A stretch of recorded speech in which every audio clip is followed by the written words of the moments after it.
Thank you, Professor Kotkin, and thank you all for coming to this special session of the Hoover Institution project on China's global sharp power. We are just extremely honored to be able to host this event, which I guess is nearing the end of a long series of events introducing, discussing, and wrestling with this extremely timely and important book that Hal Brands and Michael Beckley have written, Danger Zone, The Coming Conflict with China, which we hope will not become a war with China, but as the book makes clear, if we want to avoid war, there are things we need to do to understand the trajectory we're on and prepare for it. I would like to begin. I'm Larry Diamond, Senior Fellow at the Hoover Institution. I co-chair the project on China's global sharp power with my colleague Glenn Tifford, who will be moderating the discussion that will follow the presentation of the book. I'll also introduce our new program manager, Francis Hiskin, who is with us today, and Scott Sagan, your entry is perfectly timed because I also wanted to thank the Center for International Security and Cooperation for co-sponsoring this session with us and for making available this beautiful multi-purpose hybrid session room, the William Perry Room at Encina Hall. It's now my pleasure to introduce the two authors of this book who will present it and then be besieged by questions from us. Hal Brands, the most important thing to say about Hal Brands is that he's an alumnus of Stanford University. So welcome back, Hal. He is now the Henry A. Kissinger Distinguished Professor of Global Affairs at the Johns Hopkins School of Advanced International Studies and a senior fellow also at the American Enterprise Institute. He writes a weekly column for Bloomberg Opinion on foreign policy and is the author or editor of several books, including not only Danger Zone, The Coming Conflict with China, but also one that is again being much talked about, The Twilight Struggle, what the Cold War teaches us about great power rivalry today. He's a member of the State Department's Foreign Affairs Policy Board. He's previously worked as a special assistant to the Secretary of Defense. His co-author in this book is Michael Beckley, who's an associate professor of political science at Tufts University and a non-resident senior fellow at the same American Enterprise Institute. Michael is a leading expert on the balance of power between the United States and China, and the author of 2 books and multiple award-winning articles. He was an international security fellow at Harvard's Kennedy School of Government, and he has also worked with government agencies like the U.S. Department of Defense, as well as the RAND Corporation, the Carnegie Endowment for International Peace.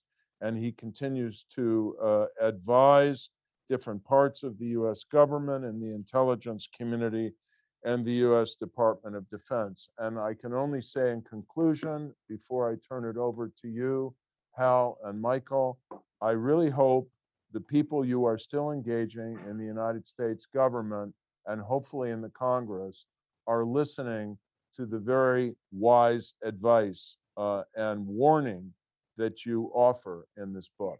So over to you. Thank you. Thanks very much for that introduction, Larry. Larry and Glenn, thanks so much for having us out here, and to everyone for showing up for what I'm told is basically the Kevin Rudd after party to talk about China. We'll do our best to make you even more scared than maybe he made you scared about the situation. So China's rise, at least from an economic perspective, is basically coming to an end. And then second, that this fundamentally changes the calculus in Beijing. It changes both their domestic policy as well as their international policy. And we think that this explains some of China's assertiveness over the last 10 years, and that those actions could actually be an ominous preview of what is likely to come over the next 10 years, which is what we end up calling the danger zone. So I realize like those two things may not be completely obvious. So like on the China's rise is starting to slow down and economically come to an end. I mean, we argue that you could have a theory essentially of why China rose so quickly over the last 40 years, that this is actually not the norm in modern Chinese history. Most of modern Chinese history, is a tale of war and poverty and strife. And so the last 40 years were really an exceptional set of circumstances propelling an exceptional outcome. And now that same theory would predict the end of the rise. So you have the confluence of basically four happy trends that set this up. One is just basic security, and largely underpinned by a friendly relationship with the United States. Obviously starting in the 1970s, the US starts fast tracking China's access to Western markets and capital, tells the Soviets not to attack China, and then even after the end of the Cold War, continues to engage China. So China could become the workshop of the world and can really ride the wave of hyper-globalization and relatively few children. That alone essentially explains 25% of China's economic growth. A third factor was lots of resources. So like one silver lining to late development is usually the environment is relatively pristine. And so China, even going into the 90s, was still almost self-sufficient in basic resources, water, energy, all types of raw materials. And that's not just good from a security standpoint. It's great because it just lowers the price of inputs. And so, if you're a factory, you can set up that factory, plow through all of the raw materials, and it just makes growth very cheap to produce. And then lastly, you had a Chinese government that was at least willing to consider some reform and opening. I think it's possible to take that argument too far, but it's just very different than what we're seeing today. And so we go through and basically try to show that all four of those factors have been thrown into reverse over the last 10 years. I mean, obviously, at least big parts of the democratic world, especially led by the United States, are cutting China's access to the global economy. The demographic dividend is turning into probably the worst aging and population shrinkage crisis we've seen in a great power, as far as I know, in history. I mean, that 10 to 15 to 1 ratio I mentioned earlier, that's going to collapse to 2 to 1 by the late 2030s. So this is a problem that's going to hit China within the next decade. It's not just a long-term problem. Obviously, China has plowed through a lot of its resources. Half of its water is just gone, arable land gone, the exploitable energy reserves largely gone. And so that not only makes China more vulnerable to cutoffs and more dependent on rivals for those goods, but also has really driven up the price of growth because now inputs are incredibly expensive to source. So if you just look at something like a capital output ratio, I mean, China's having to spend 3 times as much to produce every unit of GDP as it did just in the 2000s. And dealing with these problems might be manageable if you had a government that was full of savvy economic reformers. But I think we've clearly seen that Xi Jinping, if he has to choose between political control or economic efficiency, he's going to choose political control. And we just go through, I mean, this group is well aware of all the different policies, the tech crackdown, zero COVID, heavily subsidizing state-connected firms, while private firms have to kind of scramble for capital. Just a whole range of examples of him really turning the screw and taking China in a fundamentally different direction. And so these headwinds have already obviously dragged down the growth rate. Even as of 2019, growth had already fallen by more than half from 2010. Then COVID dragged it down by another 2/3. Now zero COVID. I mean, we were just talking last night that the estimates could range to 0% growth to 2%. So it's not looking great from that perspective. And this economic slowdown is coming at the same time that China is starting to get more strategic pushback from other countries. You're seeing the bubbling up of explicitly anti-China alliances in something like AUKUS or the Quad. You have Japan planning to double defense spending. The Taiwanese, don't even consider going back with the mainland. There's just all kinds of pressure forming around China. And so that leads to the second point we make in the book, which is that we try to look at every case where something like this has happened, where you have a rising power that starts to encounter growing economic and strategic headwinds and starts to peak. And none of these cases, they didn't mellow out. They actually geared up to try to batter their way through the headwinds. And part of it is sort of like a classic sort of economic imperialism argument that when you're surrounded by excess capacity, you have to kind of expand into new markets abroad, and then you need to build the military assets to protect your far-flung economic empire, and then that usually causes you to step on the toes of some other great power, and so it fuels geopolitical conflict even if the regime itself doesn't want it. But there's also in China's case, it checks a lot of worrying boxes because it's not just any great power, it's a revanchist great power. Like there are lost Chinese territories that the regime has said one way or another are going to be brought back in.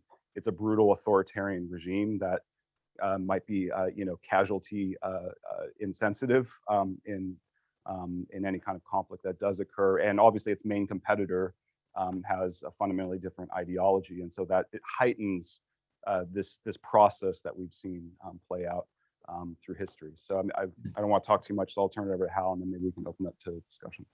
Sure, and maybe just to add a couple of things. I mean, obviously, one of the pieces of concern we had in writing the book is where this all may lead China over the second part of this decade in particular. And we walked through a variety of areas where you could see a more prickly and insecure China lash out or otherwise run greater risk. I think the one that everybody's focused on now is Taiwan for obvious reasons. And one of the things I think that really worries us is that it's useful to keep in mind that when you talk about a peaking power or rising power or declining power, you got to problematize that a little bit, because countries don't rise equally or fall equally in all dimensions at once, right? It typically takes time to convert economic power into military power, and then you can continue blowing out the doors on your military budget even after your economic performance has started to fade. This is what happens with the Soviet Union in the 1970s, for instance. And so when we talk about sort of a peaking China, it's a China that's encountering growing economic stagnation, growing strategic resistance, but is continuing to add coercive capabilities at a very high rate. And so if you start thinking about the balance of power in the Western Pacific, let's say in the second part of this decade, it starts to look kind of attractive from a Chinese perspective and kind of scary from an American perspective. And so you have this long-running Chinese military buildup that's been happening in various stages, and one of the stages is meant to culminate in or around 2027, when U.S. officials are now saying that Xi Jinping has told the PLA to be ready to carry out a Taiwan operation if they are indeed ordered to do so. That's also the time when U.S. military power in the Western Pacific is temporarily going to kind of go like this, right? Because you've got a U.S. defense modernization program that's really geared primarily towards the early 2030s. In fact, that's the case really up and down the Western Pacific. If you think about Japanese defense modernization or Taiwan's implementation of the overall defense concept. But in the interim, the United States is going to retire a bunch of ships and planes and submarines that were built 40 years ago and have reached the end of their service lives and occasionally catch on fire and things like that. So they need to be retired, but that just means you have fewer basically munitions and particularly missile tubes, floating and flying around the Western Pacific, just as China's military power is peaking. And it's also a time when you're going to have some pretty fraught political dynamics in the Taiwan Strait. And so one of the arguments you make is that China has a combination of opening and closing windows. So it's got an opening military window in the Taiwan Strait, but it may actually have a closing political window in the sense that the Taiwanese population becomes more and more averse to unification. With every passing year, it develops more and more of a distinctive Taiwanese national identity. And of course, you've got a major presidential election in Taiwan in 2024, and you don't have to have that much imagination to sketch out a scenario where you get a third consecutive DPP presidency that makes Tsai Ing-wen's 2 terms look relatively moderate by comparison on independence-related issues. And so it's not beyond the realm of possibility that if this happens, Xi Jinping might conclude that the road to peaceful unification with Taiwan is closed, and then you start considering other options, and a military option looks more attractive. So we can talk all about that. The only other point I'll make before just kind of wrapping up here, um, I think one of the interesting things that we tried to do in the book was introduce like a little bit of theory and a little bit of history. And so I think part of what we're kind of doing is pushing them back against what I would consider the simplified or simplistic version of kind of power transition theory, Thucydides trap type stuff, pointing out that it's, if you look at a lot of the major hegemonic wars that have broken out, it's not always when the rising power surpasses the established power. Sometimes it's when the rising power realizes that it's not going to pass the established power and starts behaving more aggressively as a result of that. And you can actually get a sense of this if you look at the history of the 20th century. I have a whole soapbox I'm happy to get on about our understanding of World War I and why it's largely flawed. But we think that this sort of the peaking power syndrome actually explains the outbreak of World War I fairly well, right? You had a Germany that had been growing rapidly, that had been behaving more assertively, making lots of enemies, found itself encircled by those enemies, and increasingly feared as you get to the summer of 1914 that its military window of opportunity was closing, right? That if you got to 1917, the Russian railway modernization would be complete. The French were increasing the size of their army. The British made clear they weren't going to be outbuilt in terms of battleships and so on and so forth. And so if you ask, why does Germany run these risks in the summer of 1914, giving the blank check to Austria-Hungary and batting away attempts at mediation when it still might have made a difference? Well, part of it is because there's a very strong sense in Berlin that it's kind of now or never, that if a great war is going to come, even if that is not your preference, let it come now rather than in 2 to 3 years when Germany might well lose. And so that's really the scenario that we're working on. And so we do a little bit of work on the history of the 20th century and the Cold War, and I'm happy to get into that. But I think that gives sort of a basic sense of some of the arguments that we're trying to make. And so maybe it would just be appropriate to get into discussion at this point. Thank you very much, Hal. I'd like you all here in the room, we have a lot of very distinguished people in the room, to indicate maybe with your hands if you have questions, and I'll take down a list. And if we do get to you, please announce who you are, just for the benefit of the larger audience. But I'll take the co-chair's prerogative and ask the first question just to get things going. And much of the book focuses on the Western Pacific, particularly a Taiwan contingency, but I want to widen the frame because, up until the mid-teens, you might say that it was possible to talk about the China challenge in largely economic terms and not quite security terms. I think, Australia's conundrum, right? Australia was economically dependent on China, but dependent on the United States for security was a phenomenon that was found throughout the region as well. But now that China has achieved military modernization that makes it almost a peer competitor with the United States, that dichotomy has broken down. Now China's challenge is truly comprehensive in the region. And it seems like the United States' response to that has been fighting really with one hand tied behind our back. It's mostly described in terms of rising to the military challenge. But we've been relatively light on the diplomacy and economic side of the equation. And of course, economics is what put China on the map in the first place, and where China's influence has been strongest globally. So we have lots of stick, but very little carrot that we're offering people in the region and elsewhere in the world. And I think if you think about a Taiwan contingency and China growing more assertive in the world, I think it's useful to reflect on recent votes in international organizations. For example, the votes on the national security law in Hong Kong, where much of the world broke down into the rest against the West. Likewise, in the invasion of Ukraine, likewise in the recent Human Rights Commission Xinjiang report, and the vote about whether to have a debate about the report. And you could even broaden the frame and say that the decision by OPEC Plus to cut their oil production at a time where it's against US and European interests reflects the fact that the West is no longer able to prevail among the rest. And so China's been very active among the rest.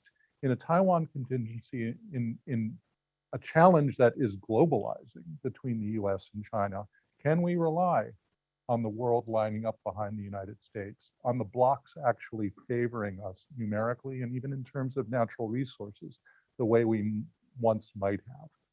And then throw into that Last April, Xi Jinping announced a global security initiative, which promises truly to globalize superpower competition that's now been mostly confined to East Asia. So I'm wondering, is that bluster? Can we afford to treat it as such until the evidence is in? How should we rise to this new globalized challenge? How can the United States step up diplomatically and economically at a time where it's impossible now to have multilateral trade agreements like TPP or CPTPP? What is the path and strategy for the United States outside of the military domain? On the first question, there's no doubt that through the global South that China is right now quite popular, and it makes sense because China is the top sovereign lender. Has doled out more loans than the 22 Paris Club rich democratic nations combined, and more than the World Bank, more than the IMF. Everyone loves you when you're handing out money and goodies. And it's the top trade partner for more countries than for the United States, and so that's just very hard to push back on. I think the United States, I'm a little bit more heartened in terms of the cooperation among democracies, but we've seen with sort of the Build Back Better World initiative that it's, in dollar terms, it's small potatoes compared to what China is able to dole out, and you may not even be able to see it through to fruition. It's not something that makes me optimistic because it's a result of bad things happening, but I actually think China will end up doing some of America's work for it just because, for example, a lot of these loans that it's doled out, even according to China's own statistics, roughly half of them probably aren't going to get paid back. We've seen, recently in Sri Lanka how these debt situations can really spiral into a lot of anti-China sentiment. And then China obviously is doing lots of other things, partially to kind of protect this emerging economic empire. It's put out, expanding its military footprint, getting more coercive with partners, saying, look, if you don't take our technology, we'll cancel the 4 other projects that you have here. We'll cut you off from the finance tap, or we'll deny you access to China's market. So you better let us build that port, and make it naval compatible. That's not really winning China a lot of hearts and minds. So I could see a situation maybe 10 years from now when a lot of those loans mature and China has to go into the debt collection business, that it's going to be harder for it to sustain that support. But if the war over Taiwan, happens right now, I mean, I don't think it's certainly not in the run up to the war, and not in the early stages will you get much, if any, support. I mean, we just saw the Saudis, line up with the Russians. I think you could see something similar to that across the global South. Now, if the United States and Taiwan can turn the tide militarily and seem to be like they're going to win the conflict, then I think there's a tipping point where people say, okay, well, we need to bandwagon for profit here. But that's not really a great way to win hearts and minds abroad, or build a stable coalition. So I guess I share your pessimism in the short term. I'm somewhat optimistic in the long term, but maybe not for the right reasons. And then I'll let Hal say a lot more on the global security initiative, but I think this is a serious thing. We're going to spend a lot of time talking about Taiwan, but certainly Xi Jinping has elevated regime security to be the priority and is crafting not just a domestic strategy, but a global strategy to make the world safe for his reign and for his power. And that means propping up autocratic governments. It means destabilizing democracies so they look more shambolic, so that the Chinese people won't want to emulate those systems. And it means carving out a privileged economic zone where Chinese companies will have easy access to the markets and credit, and don't have to rely so much on the United States and other democracies. And I think this dovetails very much with the dual circulation policy, where China is really on an epic quest for economic self-reliance. And this is where I think it differs from the Soviet problem. I mean, the Cold War was bad. It might have been even worse if the Soviets didn't depend on, didn't have lots of natural resources and a communist predilection to wall themselves off from the world. But China is critically and chronically dependent on many of its rivals, in kind of a similar way to Germany, Italy, Japan were. And that actually made them more insecure and more aggressive because they were worried that their empires were going to get choked out by the United States and its allies. And I think China clearly is showing that it has those same concerns with this expansive security project and the dual circulation policy. Let me just make a couple of points, and 2 that are a little bit optimistic and 1 that is less optimistic. I think if you're trying to put a good spin on this from the perspective of the United States, the way you can frame it is that the nature of the coalition or the bloc that you need is not so much determined by the number of countries that you can get to vote for your resolution in the Human Rights Commission or wherever. It's can you assemble a critical mass of economic and military power to push back against Chinese assertiveness. And if you look at it from that perspective, then the trends look a lot better, right? And just in the way that you've seen kind of, I'd say, pretty impressive unity among the advanced democracies on Ukraine, you're seeing increasing unity among the advanced democracies with respect to China, although it's uneven to be sure.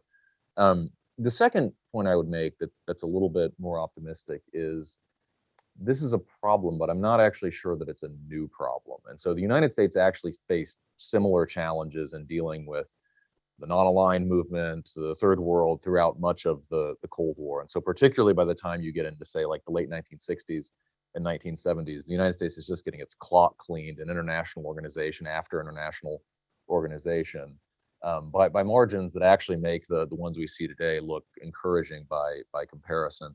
And so this has always been a challenge. But I think, again, the theory of the case that American policymakers had during the Cold War was more similar to the theory of the case that I just articulated. The last point I'll make, though, which is kind of, I guess, less optimistic, is that if you were to grade U.S. policy, let's say over the past 4 or 5 years, in terms of rallying multilateral support or international support in dealing with the China problem set writ large, I think you'd give the United States pretty high marks for getting countries that were already likely to be on side more on side, right? And so the advanced democracies, Japan, you're seeing a movement in Europe as well, have sort of come into greater alignment with U.S. policy over the past 3 or 4 years, even though, as I mentioned, it's been uneven and the progress has been a little bit slow.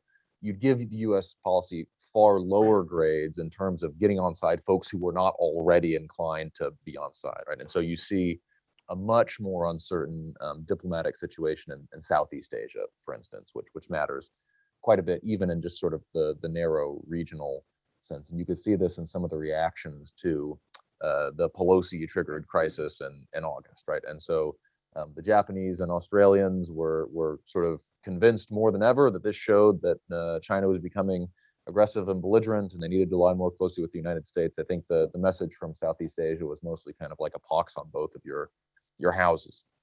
And you can make a similar point about kind of trade issues writ large. So we didn't spend a lot of time on this in the book because we didn't think that the U.S. should rejoin CPTPP was like a particularly original contribution coming from us, because it's conventional wisdom, right? But it also happens to be true. And so one kind of interesting nugget that emerged about maybe 10 or 11 months ago, this was after China dropped its application to join CPTPP. And when the Australians and the Japanese come through DC, they will say, we understand that it is our job to keep China out of this thing for now, but you have to understand that we can't do it forever, right? And so there's sort of a little bit of a ticking clock on some of these economic issues as well, whereas if the United States doesn't come up with sort of a more positive economic vision for the region, it's going to be playing at a disadvantage. Thank you. So we have a long list. When you ask your question, please announce who you are. I think we'll start with Steve Kotkin. Thank you, Glenn, for announcing that I'm Steve Kotkin. So you make an analytic diagnosis of the economy in China hitting a wall. And then from that, you then move to observable behavior and likely behavior. So what's the evidence that the leadership in China shares your view on the economic diagnosis? Maybe they have a different view of how they were successful.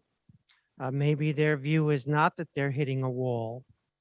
Maybe the observable and likely behavior that you described is not motivated by the same perception of the situation that we might have or that you have. Thank you. So there actually are, I wish everyone would read the selected works of Xi Jinping and Jiang Zemin and Hu Jintao, because there's a lot there, and there's also leaked documents that have come out.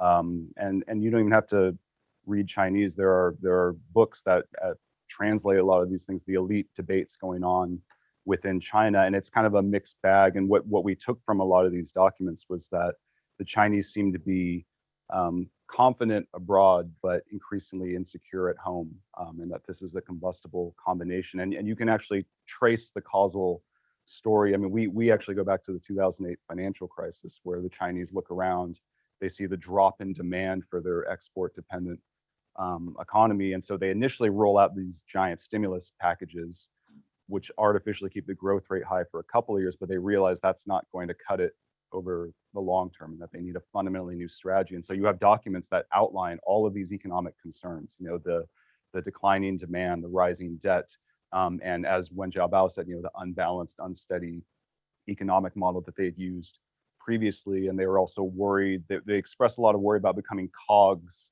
in the supply chains of leading multinational companies. And so when they start to come under more economic pressure, they say, well, we need a new strategy, and we can recover from this because we have these formidable capabilities we've built up over the last 30 years of rapid growth.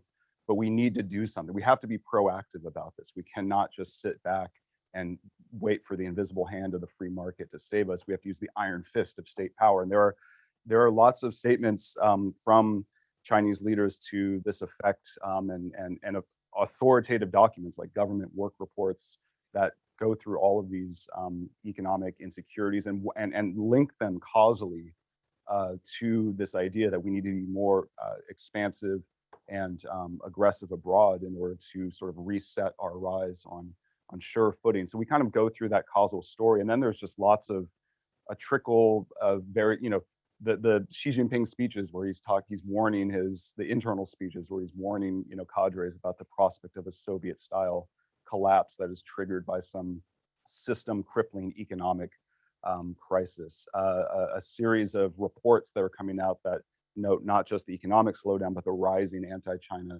sentiment around the world. And then there's just a lot of things that China's been doing that aren't exactly the hallmarks of a confident superpower, you know, censoring negative economic news, this massive increase in internal repression and censorship. So we kind of compile all these things and try to read the tea leaves to the extent we can. I found the more that you get into these, these Chinese, it's amazing where if you just read it, like they say what they're thinking here. So, you know, to the extent that you can study a black box like an authoritarian regime like China, we do the best we can with those documents. Just very briefly, it has to be a circumstantial case, right? Because even if Xi Jinping reads this and he's like, yeah, man, Brandon Beckley nailed it, like he can't come out and say that publicly, and we shouldn't expect him to. And so what I think you have to look for are the expressions of concern that are mixed in with the expressions of confidence that may be somewhat genuine or maybe just what you would expect from a regime like this. And you can find it basically in all of the areas that we've talked about, right? Whether it is the fact that China has basically outlawed bad economic news, right? Refuses to talk about the demographic problem. If you look at the way that even pretty hawkish folks closely aligned with the party and the PLA talk about the problem of encirclement, there's enough there to make it seem like a plausible sense that this is not just sort of objectively what is happening, but that that's the way it may be seen from Beijing as well.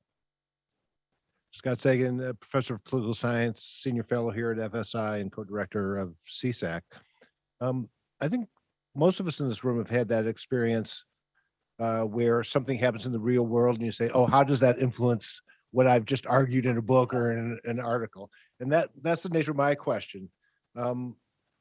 If I were Xi, I would say, oh, this war in Ukraine makes me really want to doubt the military's assessments when they come to me and say, yes, we've acquired the capability to do what you've asked us to do. And would also make me say, oh, Taiwan will be united and fight harder than my intelligence estimates are telling me. Is that true? Is there any evidence of that? And is there anything in the past, given your backgrounds, where the Chinese government has been able to reassess military capabilities or political unity of an adversary based on recent events? Let me take a crack at the first part of it, and I think the honest answer is that no one can say with certainty, right? And so there are kind of like, so the PLA has a pattern of studying other people's wars and trying to make sense of it, and some of that debate will play out in a place that we can observe. It's not actually clear how much that matters right now, because what we're ultimately trying to figure out is, what is Xi Jinping's interpretation of the war in Ukraine, and he's not telling us, unfortunately. I think there have emerged two competing, although not entirely contradictory, hypotheses about this, and the first one is basically along the lines that you were alluding to, and it basically goes, well, of course, Xi Jinping would have to be sobered by what's happened in Ukraine, because he's seen how hard conquest is against a committed defender, right? He's seen how good the U.S. intelligence capabilities are, and so he must doubt how much surprise China would have on his side. He's seen how much economic and technological punishment the advanced democracies can inflict on a country when they decide to do it, and so on and so forth. And that may be plausible. The other hypothesis, though, runs in the other direction, right? Which is just that, one, Xi Jinping probably doesn't believe that the United States would do some of the things to China that it has done to Russia. Would the United States sanction the Chinese central bank, right? That's a much bigger deal than going after the Russian central bank. He may not believe that the Taiwanese have the same will to fight as the Ukrainians, right? And to be fair, he wouldn't be the only person in the world to think that the Taiwanese don't have the same will to fight as Ukrainians. He may believe that what the war has shown is that nuclear coercion works, right? That the United States and NATO would be fighting alongside Ukraine right now if it wasn't for the Russian nuclear arsenal.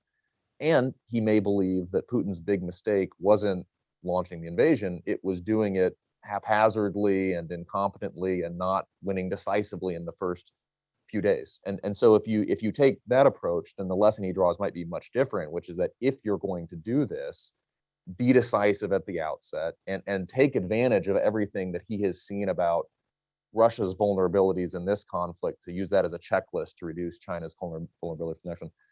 I can't tell you which it is, but just, sort of inferring based on what we know about China's ambitions and have observed in recent behavior, I would have to say that I think the second hypothesis is at least as plausible as the first. I think the other problem, in terms of learning from other people's experience, I mean, the problem is, even if Xi Jinping is a little bit more sobered about the tactical demands that be placed on the PLA, I don't know if that's going to make him lay off Taiwan, just because it's such an important issue. And as Hal said in his initial presentation, just the peaceful reunification options are disappearing quite fast. And I think the Chinese clearly see a slippery slope of Taiwan gaining international status, upping its relationship with the US, getting lots of arms and international backing. And so if you look at China's history of its use of force, it often has used force not when things are going to go great for it, not because it expects wonderful things to happen or an easy cakewalk, but because things are getting so bad that they decide to fight now rather than wait for worse outcomes later. I mean, the Korean War is obviously the obvious example where, Mao certainly didn't relish the idea of, taking on a superpower that had just used nuclear weapons 5 years previously on a rival. But, it would be a worse outcome if you let the Americans go on top. Or the invasion of Vietnam, that comes not too long after America's horrible experience in Vietnam, and yet Deng Xiaoping says, well, we can go into Vietnam and maybe have a different outcome, or maybe we just need to accomplish our security aims and my domestic political aims. So even if they're sobered about the tactical stuff, I just worry that the other peaceful options are dwindling so fast, and that could compel them in more preventive kind of thinking into a war. Hi, I'm Jackie Schneider. I'm a Hoover Fellow here, and I was previously at the Naval War College. So I didn't get to read the book, but I loved your description of the theory. It had all these elements that a social scientist loves, right? It's simple, and yet it has this extraordinary face validity. the example you give about World War I in Germany, it's extremely compelling. So I have two questions. The first is, are there cases that are like Germany, right? That have this, that really fit the theory well, and yet don't lead to war? And the second follow-on question is, what do we take away from those types of cases? What is the so what and the recommendation for the US government? If your theory is, I mean, which sounds like intuitive and potentially accurate, what do we do next? I mean, I'm happy to take a crack at it. In some ways, you could look at the Soviet Union during the late Cold War as an example of this, right? And so Soviet economic power peaks relative to the United States around 1970, although I think we thought it came later than it actually did during the Cold War. And of course, Soviet military power continues to grow relative to the United States, really probably until the early 1980s, maybe even a little bit later than that. But of course, the Soviet Union doesn't sort of lash out and cause a global war. It does engage in some of the behavior you might expect to see, right? So there's the rash of sort of Soviet third world expansionism, whether direct or indirect, during the mid and late 1970s. And the Soviets absolutely get more prickly and insecure during the early 1980s as they start to realize that time is not on their side and they're falling farther and farther behind the United States. And so that is one of the drivers of increased US-Soviet tensions during the early 80s. But when we tried to answer this question, why doesn't it go worse? We came up with kind of two answers. And the first was that the United States and its allies did a really good job of convincing the Soviet Union over a long period of time that there was no way that military aggression could actually make its life better, right? Because you had these alliances that had been sealed together over a period of decades. They were backed by, very compelling deterrence. And in the early mid 1980s, the military balance actually begins to shift so rapidly in the favor of the West that it's just not clear how using force or coercion will actually make Brezhnev or the geriatrics who come after him, their lives better, right?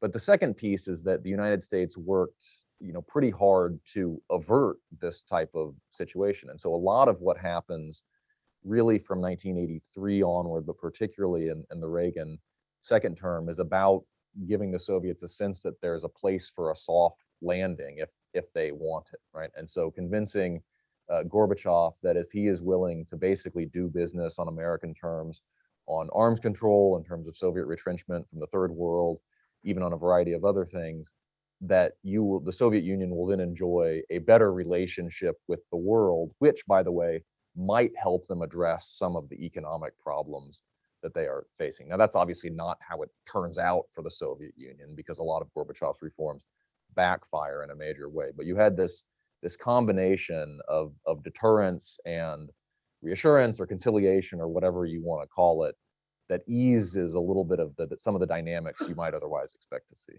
But just quickly, the most peaceful case that we looked at was obviously Japan in the 1970s and 1980s, where its economic miracle comes to an end. But we interpret it almost as the exception that kind of proves the rule, because Japan just has things that China today does not. So it has an alliance with the United States and what Dale Copeland has called good trade prospects. I mean, this is right at the beginning of the period of hyper globalization. So even as economic opportunities at home start to wither away, there's all these new opportunities abroad, and so Japan could rely more on a sort of free market, laissez-faire strategy. And also, it was a democracy, and we found that democratic regimes aren't immune to these sort of peaking power dynamics, but there at least seems to be some shock absorbers because they represent a broader political coalition, some of whom favor open markets and free trade, and some of whom want to do more imperial kind of stuff to lock down privileged economic zones, and it kind of buffers those temptations. So obviously China has neither of those things going forward.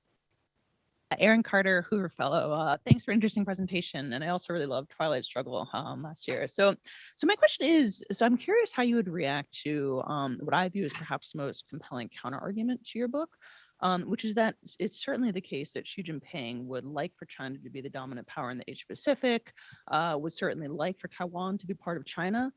However, Xi Jinping's real core interest is staying in power, right? And he's had a lot of challenges recently, faces a lot of domestic struggles. So my question is, going out into the future, more or less indefinitely, China is going to face a lot of uncertainty about whether it could take Taiwan militarily, not only because it hasn't fought a war in decades, but most importantly because of the US policy of strategic ambiguity, right? It's just not going to know if the US military, with all of its power, is going to come to the defense of Taiwan. And so that guarantee, subject to the Biden administration, maybe is not really going to change going into the future. So my question is, why would you expect that from Xi Jinping's point of view, that he would ever really engage in that Taiwan gamble? Just simply because the expected value of that gamble is so negative if he were to fail, right? And just the political domestic power ramifications are so costly from his point of view. Why would it, I acknowledge that these shifting power dynamics are real, but those sort of domestic political imperatives are so important and unlikely to change. I'm just curious how you would respond to that. Yeah, I certainly hope you're right and can see lots of ways that would play out. The problem is I would have said the same thing about Putin, invading Ukraine and risking so much on a big operation. Now maybe Xi will learn from the Ukraine example, but for one thing, fair enough. Yeah. So I mean, I think first of all, I would say Taiwan. You can't separate Taiwan from Xi Jinping's hold on power because he has attached a lot of his legitimacy to not passing this problem down generation to generation, as he put it. And so, if he just sits back and lets these current trends, such as they are, where Taiwan seems to be growing in status and gaining allies, continue, that itself can become a risk. There's also the strategic risk to China, which obviously implicates his regime if Taiwan becomes this bastion that is once again hostile. But I also just worry that for a dictator, like, there are very great arguments as to why you should not try to invade Taiwan. I think it would be a complete disaster for the PLA and for Xi Jinping. But I also don't know if dictators are going to get the best information. And as you well know, he has just purged so many people, not just within the PLA, but 1 million senior CCP officials. And so I can imagine, because he's killed the messenger so many times, that he's not going to get the kind of sober assessments and could be told, no, I mean, we've been training for this mission, we're ready to go. Hopefully you're right. And I do think at the end of the day, an invasion of Taiwan is probably less likely than not. But it's just, can we rule it out for the sober reasons that you've raised? I'm not comfortable enough resting on it. I mean, just two things real quick. One is, historically, the peaking power gambit usually doesn't work out well, right? And so, like, it didn't work out for Germany in 1914. It didn't work out for Japan in 1941. And in both cases, there was reason to suspect beforehand that it might not work out and that it might actually jeopardize the regime's hold on power. And so I think the Germans understood very clearly in 1914 that if they got into a long war, a long continental or global war, it was likely to lead to the overthrow of the regime, as in fact it did. And yet, in both of those cases, for some of the reasons that Mike talks about, and in part because they just didn't feel like there was much of an alternative, they went ahead and rolled the dice. That's the pessimistic part. But the optimistic part is I think I agree with a lot of the premise of your question, and that actually makes me a little bit more hopeful that you can put together a strategy that makes an invasion of Taiwan look unappetizing, even to an increasingly risk-acceptant Xi Jinping, right? And so if you can make it look dead certain that this is going to be a long war that involves lots of countries coming in against China, that it's unlikely to end quickly, that it's going to have horrific economic consequences for the state, and that all of that may jeopardize Xi Jinping's hold on power, then maybe he does think twice or three times about doing it, even as these other factors would make him more risk acceptant in the future. I want to applaud the depth and comprehensiveness, sophistication of your answers, but we have a long list. I knew the butt was coming. Virtually everyone in the room is on the list. Shut up. And Okay. so, no, please talk faster. I don't know. But we have Matt next. This is a great discussion. Two points. One, other possible historical antecedents. If you want one right in the neighborhood, I think Japan in the 1930s, 1920s and 30s is an excellent example of this, and you have very similar political economy dynamics where you have a capital glut and a need to find foreign markets, and given the protectionism of the 20s and 30s, that kind of had to come from imperialism. Some sort of chilling analogies to today. One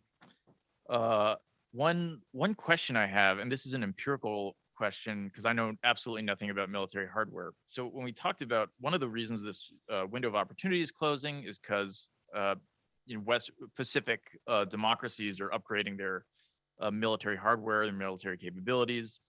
How mechanical, how easy a process is this? Is this just unboxing a bunch of new hardware and then it works, or how much uncertainty and risk is involved in this whole procedure? Real quick, totally agree on Japan. We talk a little bit about Japan in the book, and you will increasingly see Japanese observers saying that China reminds them of themselves, right, in the 1930s. It's not good. These days. Well said. On the second one, it depends on what military gear you're trying to get, right? And so if your bias is towards future capabilities where you still got to do research and development and so on and so forth, there's obviously a higher degree of uncertainty about whether any program will be successful. If what you're trying to do is just kind of like load up on long-range strike capabilities and things that already exist, right? Then the question is it's really just an industrial base and a money issue as opposed to a like, will it work type issue. That's kind of the question. Like, is the view from Zhongnanhai like, okay, we know what their military is going to look like in 2035, or is it like, wow, this is kind of a wild card? I'm not entirely clear on what our military is going to look like in 2035, and so I don't think they would have a lot of certainty. I think you can predict pretty well what the U.S. military is going to look like in 2026 or 2027, right? Because most of the capabilities that will be in existence then are in existence today. There's some areas where there's uncertainty about how good the capabilities are, how effective they would be. Particularly, there may be some uncertainty about which capabilities are being concealed so that the Chinese can't prepare to deal with them beforehand. But the farther out you get into the future, the more uncertainty there's going to be. Next, we have Mike Mcfall. So Mike Mcfall, Stanford, Hoover, FSI, political science. I rarely get to say this, so I want to say it. I have read your book. I own a ton of books. And I always say, oh, I have your book. I just said that to our visitor yesterday. But I had a long plane ride a couple weeks ago. I read it. It's fantastic. It's made me think about a lot of things. So congratulations. I have 17 questions. I'm only going to ask one. But that's because it's such a great book. It makes you think. 2 questions. One, what's the best? Well, no, it's the same question. It's the same question.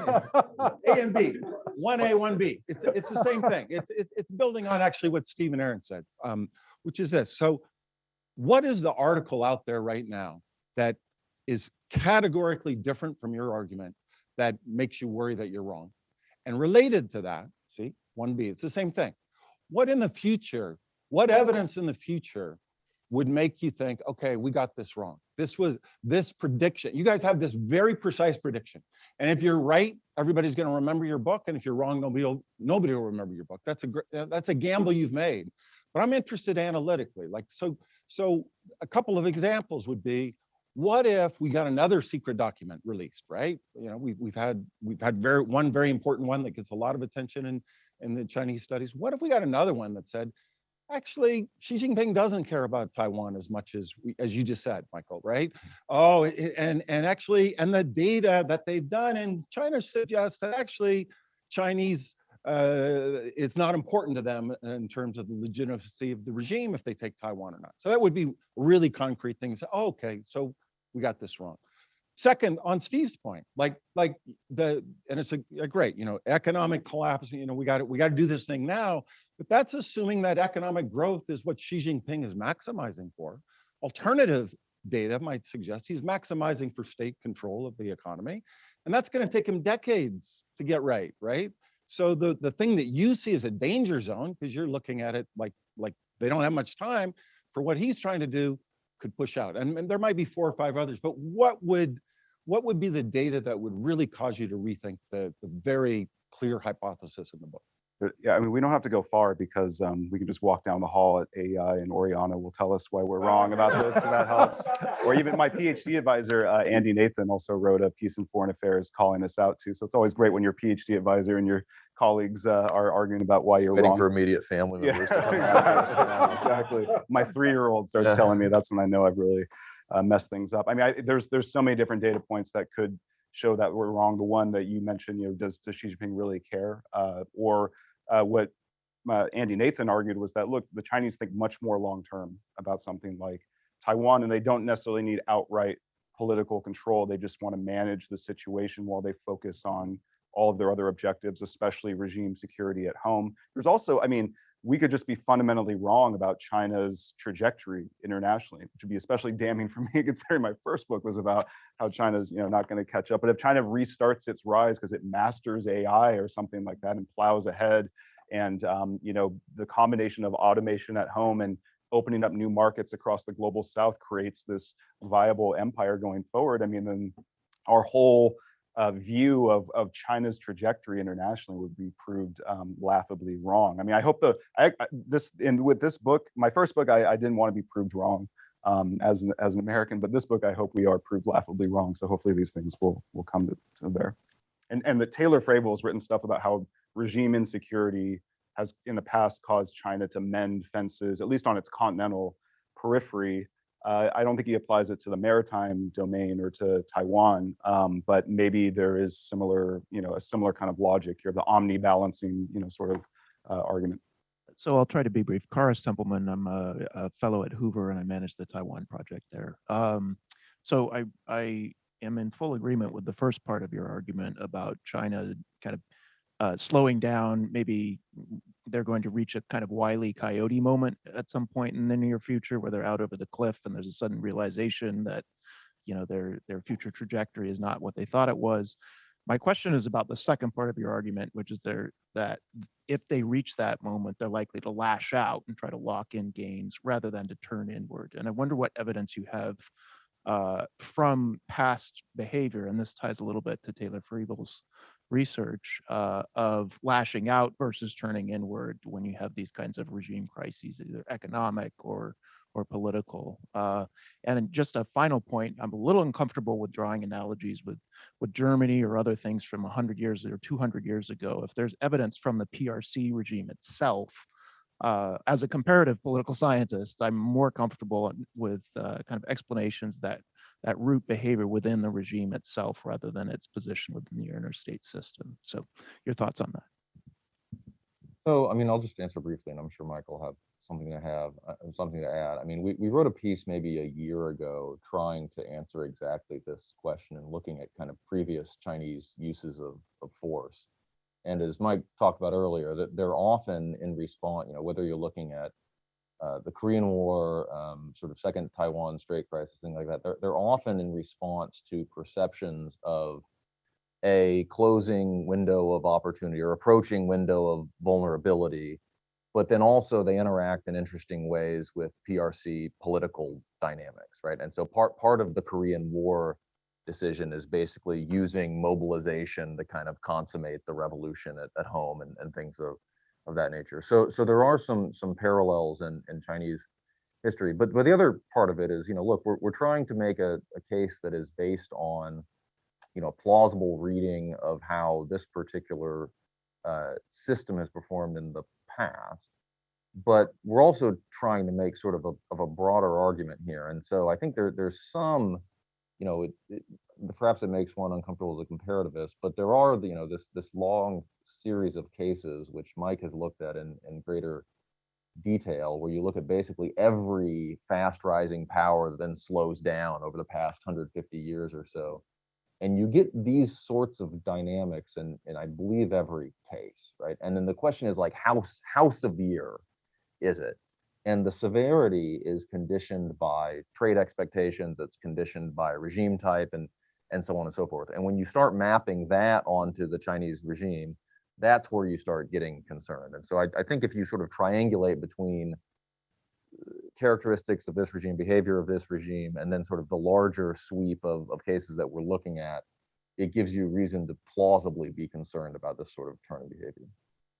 Yeah, I mean, with China's behavior, and you can correct me if I'm wrong, but with Taiwan, my understanding is that China's strategy up until about 2016 was, with some glaring exceptions, obviously relatively peaceful and patient, trying to use the economic instrument and then isolate Taiwan diplomatically. And then it's after these peaceful reunification means start to disappear that China really starts upping the ante. And so you could point to something like the show of force that China's been sustaining for 2 years now in the Taiwan Strait is possibly signaling. Now, whether that will spill over to actual conflict, you could argue is different. I also look at something like Belt and Road, which like people assumed was just this like, we're here, we're gonna launch ourselves. But you also, when you read in the documents and the kind of analysis that Chinese strategists were doing, it was also a response to economic problems at home. And then the new security concept of having to build strategic fulcrums around the world and expand the military power projection capability also emerges from this fear that if you don't secure those far-flung lifelines, you become much more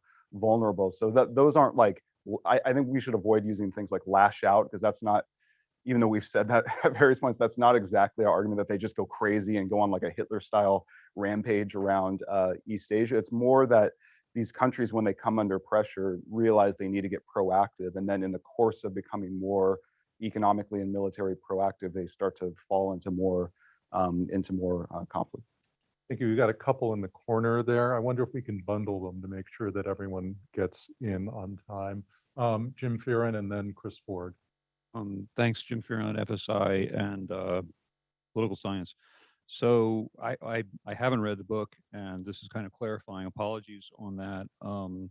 So I was a little confused by, or I'd like to ask you about, I think, Michael, you said you thought that invasion of Taiwan was less likely than not, which surprised me, because I thought that, as I understood it, you guys are predicting a diversionary conflict, so that their external confidence is stable or increasing, but they're facing increasing domestic insecurity. Well, I guess also a question: are you predicting a diversionary conflict sometime in the next 10 years? And if so, like, how does that work? Do you see a particular kind of shock? Or is that not right? Are you thinking more it's going to be some kind of deliberate, our trending domestically is bad, and we're, when we see adequate military estimates, we're just going to go? And then last thing, how do you think things are going to change after the Party Congress next week? Or will we see, do you think that we're going to see a change in direction or new initiatives from Xi Jinping in this area, or not? I think that, there's pretty good evidence that that's preoccupied them, and some of their behavior with respect to the Pelosi visit has been conditioned by that. But I'm curious what you think. I think, we're going to bundle. Yeah. Thanks. Chris Ford, Hoover Fellow, and also Director of the MITRE Corporation Center for Strategic Competition. I'd like to draw out a little bit more, if I could, on the sort of the policy prescriptive implications of your analysis. Taking the analysis arguendo, we're either going to face this danger zone in the short term, perhaps as early as 2027, or we're going to get through that somehow, I suppose, and then in which case we'll have a longer term strategic competition challenge, in which maybe China's economic luster has dimmed, but you could make the same argument. You could make your own version of the kind of analysis about how the wheels are gradually, slowly falling off the Chinese economic miracle. You could make the same argument about many of the countries of the West, including our own. And so we would still be in a strategic competition with, maybe a slowing China, but we're not exactly in the primrose seat right now ourselves. So I guess either with respect to this short-term challenge of how is it that we prepare for the potentiality of that danger zone in the short term, at a point in which our acquisition pipelines and our funding pipelines and all these sorts of things are not going to produce much by way of new dramatic results just in the next 3 or 4 years, or we have a long-term strategic competition problem in which we have to somehow face off with another power that is pretty good at organizing the many facets of its national levers of power, if you will, in a context in which we don't have those tools, don't want our leaders to have those tools, but yet have to compete with that power nonetheless. So whichever part of the sort of scenario tree one takes, what does your analysis point us in the direction of by way of what, when we work with our federal sponsors, for example, what should we be advising them about how to answer the dilemmas that your analysis presents? Why don't you guys take those two, and then we have a final three. Let me maybe do Jim and you do the. Sure. Professor Fear, I think major war is just generally not very likely for some of the reasons that Aaron sketched out. So that's all I meant by that comment. But I just worry that a war over Taiwan is becoming more likely over time. I don't think it's a diversionary argument per se. Aaron's done some research on this, but our argument is more just it's a strategic and political problem from the Chinese side. And if they care about Taiwan as much as we think they do, that if it's going to be forever separated from the mainland, that they might start turning and flexing their military muscle, given the lack of alternative options. And in terms of the party Congress, I mean, it's hard to say for sure, but I would bet that Xi Jinping will be able to focus more on foreign policy once he's locked down he's ensconced himself, as a dictator for life, and we'll be able to start moving further afield. And I also don't know if China has much of a choice, just given how stretched it is around the world now, economically, diplomatically, as well as militarily. It's just heavily involved at this point. So I don't know if there is any, the idea of like China retrenching or something seems completely out of the question, even if there are problems at home that Xi Jinping would want to focus on. So in a way, the answer is both, right? And so we're arguing that there is this near-term imperative, but even if you do really well, then that merely gets you to the longer-term competition, right? But hopefully over the course of the longer-term competition, the inherent strengths of American society and the United States plus all of its allies are greater than the inherent strengths of Chinese society. And while I think I take your point about sort of apparent weaknesses in the United States model today, I feel fairly confident saying that sort of the structural problems that the United States faces are not on the same level as the structural problems that China faces. So you just want to look at the demographic issue, right? The United States is not looking at a 50% decline in population by the end of the century, right? It's not looking at a massive, we have a problem with too many retirees, right? And too few working age people, but it's a dramatically smaller problem than China's going to have in that same area. And you can go on and on down the list.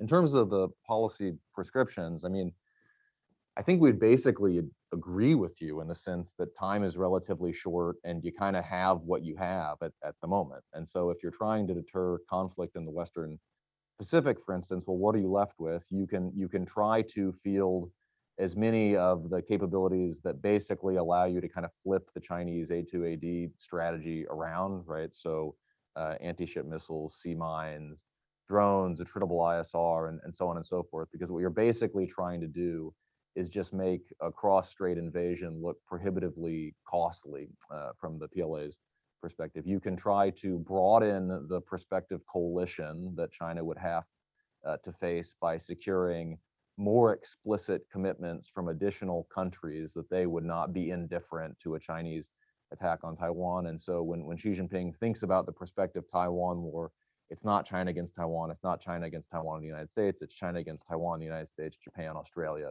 and so on and so forth. Some of these things are, I think we're closer to them than others. I feel fairly good about where we're going on kind of the broadening the coalition issue. If you look at some of the statements that are coming out of Australia and Japan these days, and in other places, we are sort of just beginning. And so I think one of the things, the good news about the Ukraine war is it has broadened awareness of the limitations of the U.S. defense industrial base and how hard it will be just to replenish the stockpiles that have been spent down to support Ukraine. The bad news is that we still appear to be looking at it in sort of an incremental change perspective rather than kind of this is an emergency perspective. I think that's a great segue to what will be our final question before turning to Larry for the last word, and that's with Mike Brown. Thanks, Mike Brown, brand new visiting scholar here at Hoover. So I want to echo what Mike Mcfall said. This was, to me, the most thought-provocative book I've read this year. So it's really well done. Doubling down on the point you just made, it seems like the key for changing Xi's calculus is having him think that this is going to be costly. So mistake that all the aggressors have made, and you gave great examples, Germany, World War I, Japan, World War II, Putin recently, is they think they're going to win decisively and quickly. And your article earlier pointed out even the US is not prepared for a longer term war. How do we change Xi's thinking? So not what would be compelling to us, but what do you think the 2 or 3 things that would be most compelling to change his thinking about this is going to be too costly? And so I'll mention 2, and then Mike can hop in. One is just showing that the U.S. military doesn't have a glass jaw, right? That you can't basically cripple U.S. combat power in the Western Pacific on day 1 of the war with mass missile strikes. And so maybe that's, more dispersing the presence. Maybe that is, hardening facilities, things like that. Maybe that is just demonstrating the ability to fight through disruption and so on and so forth. The second one, I think the bigger one, and unfortunately this is one we have less control over, is changing his assessment of Taiwan's will to fight, right? And so what what folks from, when folks from Taiwan come through the United States, they say their real concern is they don't think that Xi Jinping believes he would have to reckon with much Taiwanese resistance. He would have to reckon with American resistance, but not Taiwanese resistance. And so if you could somehow instill in Xi Jinping's mind the idea that he's going to face the sort of whole of society resistance in Taiwan that Putin has faced in Ukraine, my hunch is that would be powerful. I would just add, the more you can signal that this war, what starts in Taiwan, is not going to end in Taiwan, that this would turn into a multilateral conflict, it's through joint declarations and exercises and cooperation and interoperability, that would probably be all to the good. And then finally, and kind of related, economic resilience, because I think the Chinese feel, well, they depend on us way too much economically. They would never, the Europeans will fold like a house of cards because they want to sell us Volkswagens and stuff, so like the more you can have more economic resilience among the allies, and then disrupt China's ability to sanctions proof its own economy, as it's trying to do right now, I think can convince Xi that the economic costs would be extremely high, and that you would have a fairly united multilateral front, even with the loss of trade with China. Okay, thanks. It's been a great session. I'd like to put your book briefly in conversation with a book from yesterday. And by yesterday, I don't mean a decade ago. I mean literally yesterday, when Kevin Rudd spoke at Hoover about his book, The Avoidable War. From the 2 titles, you would think the books are massively in contradiction. Titled The Avoidable War, titled The Coming Conflict with China, although you don't say the coming war with China. I, having read your book a while ago and just finished Kevin Rudd's book, found a surprising degree of overlap between your 2 books, particularly in terms of a lot of the things you were just talking about, Hal, in terms of basically peace through strength, if I can put it that way, some of the obvious lessons of deterrence. But he emphasizes some things I'd like you to react to, and then I'd like to have you react to some other insights that I think we gleaned from the recent trip that some of us made to Taiwan. His emphasis is strongly on, and though I'm not a China expert, this has been weighing a lot in my mind, not backing China into a corner in terms of losing face, feeling humiliated, and feeling like they may have to react, even though from the strategic calculations that drive your book, they may not want to or be ready or think it's in their interest. And in this regard, I continue, frankly, to be tortured by the Pelosi experience, the Pelosi visit, because on the one hand, it was a huge confidence booster in Taiwan. On the other hand, it was I think, taken as a pretty serious and provocative slap in the face in Beijing. And so this leads to the other angle I'd like you to finish up by exploring, which is, I guess the most concise way to put it is how many slaps in the face can there be in a kind of cumulative Beijing absorption of small indignities and humiliations before they change their strategic calculus and say, we've just had enough. We can't take it anymore. We're not going to be humiliated. Or it's clear not that they can't get Taiwan to voluntarily agree to reunify. I think they can't be so stupid as to fail to recognize that that's over. It's not going to happen. The polling data, the political data is obvious, but that there's an incremental slippage toward Taiwan independence. Maybe not a formal declaration, but if the vision of the very recent former Secretary of State, that the United States should establish formal diplomatic relations with the Republic of China, Taiwan. I mean, what does that mean? So finally then, to finish off this thought, you think strategically, but is there a danger of just, as Obama would say, stuff happening, and are drifting into or backing into more of a kind of tragic accidental war that no one really wanted? I think on the first question, I share your concern. I think the United States right now is talking very loudly without having the big stick to back it up. Unfortunately, I think that if you could have unity of effort, it should be an easy problem to solve. Like, just don't do that stuff. But just given political dynamics, I think politicians want to show that they are strong on foreign policy, that they are competent on foreign policy, and that they're tough with China. And one way to do that is by, of course, promoting the Taiwanese. So I think from a political perspective, it may be harder to resolve, but from a strategic perspective, I mean, academics can say, oh, don't do that all we want. And that's kind of, I've reached the limit of my power at that point, essentially. I mean, in addition to I think what's more intractable to solve is we're also squeezing China economically, while again, not necessarily having the military power to deter any type of negative reaction. And we've seen, we mentioned the Japan example earlier, that's obviously extreme, but those kind of dynamics, and the Chinese have clearly, I mean, if you just read the documents, I mean,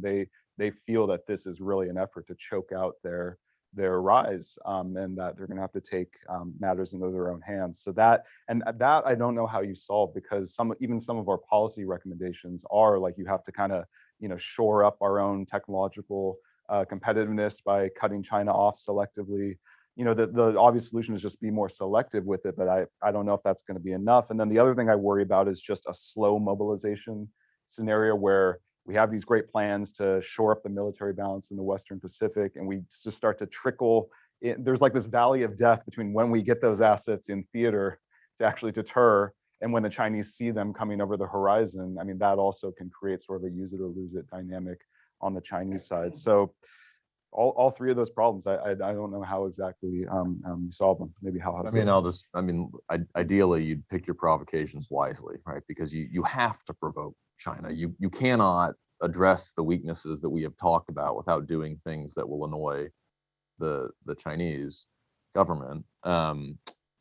Presumably, you could do it without doing symbolic things that, for instance, don't actually help Taiwan in an invasion scenario, don't help it accelerate its defense preparations, but do provide pretext or motive for the major show of force we saw in August. I'm a little bit pessimistic in that regard, as we talked about it at dinner last night, because I think the sort of electoral politics in the United States are just going to be hostile to that sort of measured approach in the coming years. Ideally, what you do, right, is you would start dramatically shoring up deterrence in the Western Pacific, while also providing assurance that what we are not doing is trying to put Taiwan on the slippery slope toward independence. We're not walking away from our one China policy and so on and so forth. But those signals are just going to be very difficult to send, given that, what you mentioned with respect to Secretary Pompeo is just the first of what I imagine will be a series of very hawkish statements on Taiwan related issues from Republican candidates who are running against China for president in 2024. That brings our session to a close. I thank you for staying with us a little longer past time, and I want to thank our presenters for a brilliant book and our discussants and questioners for brilliant questions. This was the kind of discussion that I love.